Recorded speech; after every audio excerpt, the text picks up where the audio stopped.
নমস্কাৰ বন্ধু বান্ধৱীসকল, নিখিতাছ কিচেনলৈ আপোনালোক সকলোকে পুনৰ এবাৰ স্বাগতম জনাইছো। প্ৰিয় বন্ধু বান্ধৱীসকল, আজি মই আপোনালোকলৈ লৈ আহিছো মচুৰ দাইলৰ পকৰা। খুব সহজতে বনাব পৰা এটা পকৰাৰ ৰেচিপি। আশা কৰো আপোনালোকে নিশ্চয় ভাল পাব।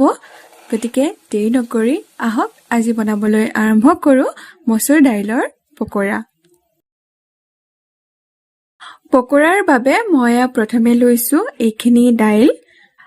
আপোনালোকে যদি পকৰা বেছিকৈ বনাব বিচাৰে তেতিয়াহলে দাইলৰ পৰিমাণ অলপ সৰহকৈ ল'ব। মই ইমানখিনিয়ে লৈছো। এতিয়া এটা ডাঙৰ বাটিত অলপমান পানী লৈছো আৰু দাইলখিনি ইয়াতে দি দিছো। এতিয়া দাইলখিনি এনেকৈ আমি 1 ঘণ্টাৰ মানৰ কাৰণে পানীত ভিজাই ৰাখিম।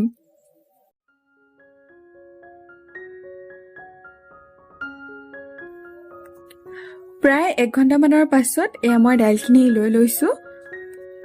দাইলখিনি ফুলি উঠিছে আৰু এয়া ধুনীয়া কোমল হৈ পৰিছে।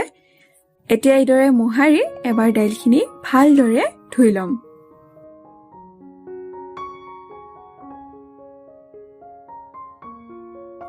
দাইলখিনি ভালদৰে ধুই লৈছো আৰু এইখিনি এতিয়া পিচি ল'ম। সেয়ে মই মিক্সিং জাৰ এটা লৈ লৈছো আৰু ধুই ৰখা দাইলখিনি ইয়াতে দি দিছো।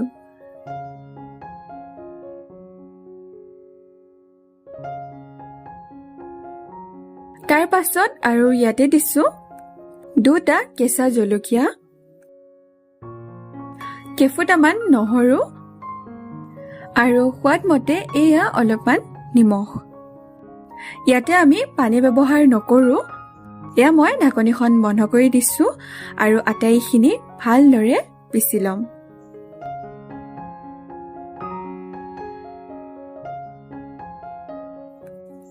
এয়া চাওক, দালিৰ মিশ্ৰণখিনি মই পিচি ললো আৰু আটাইখিনি মিশ্ৰণ এয়া বাটি এটাত উলিয়াই লৈছো।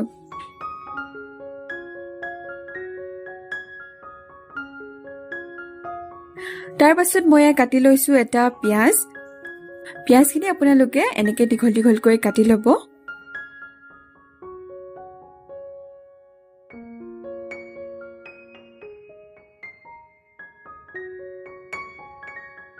লগতে এয়া দিছো কেইটামান নৰসিংহৰ পাত।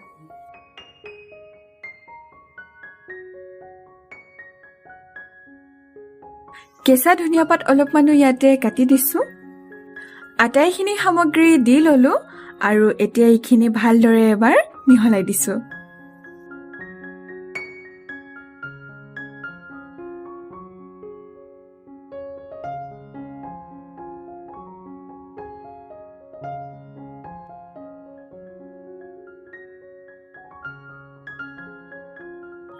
এয়া আমাৰ পকৰা বনাবলৈ দালিৰ মিশ্ৰণখিনি তৈয়াৰ হৈ গ'ল। এতিয়া মই গেছৰ ফ্লেম অন কৰি কেৰাহী এটা গৰম কৰিছো। কেৰাহীটো অলপ গৰম হৈছে। এতিয়া মই ইয়াতে অলপ সৰহকৈ কুকিং অইল দি দিছো।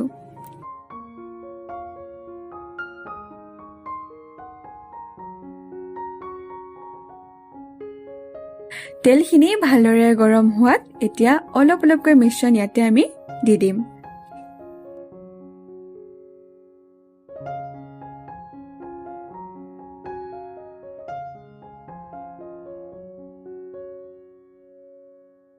লো টু মিডিয়াম ফ্লেমত আমি পকৰাখিনি ফ্ৰাই কৰি ল'ম।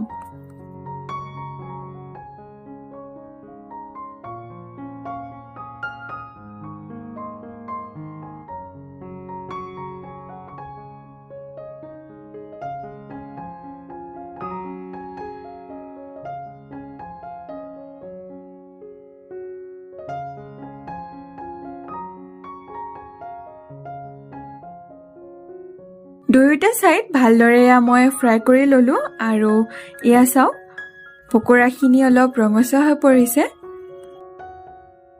এতিয়া মই তেলখিনি নিগৰাই এয়া নমাই লৈছো।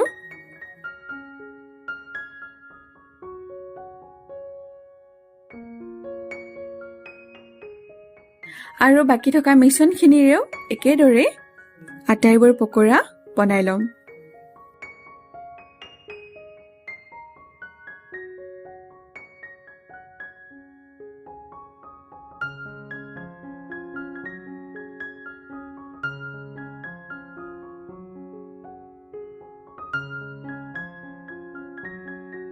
একেদৰে আটাইবোৰ পকৰা বনাই এয়া নমাই লৈছো।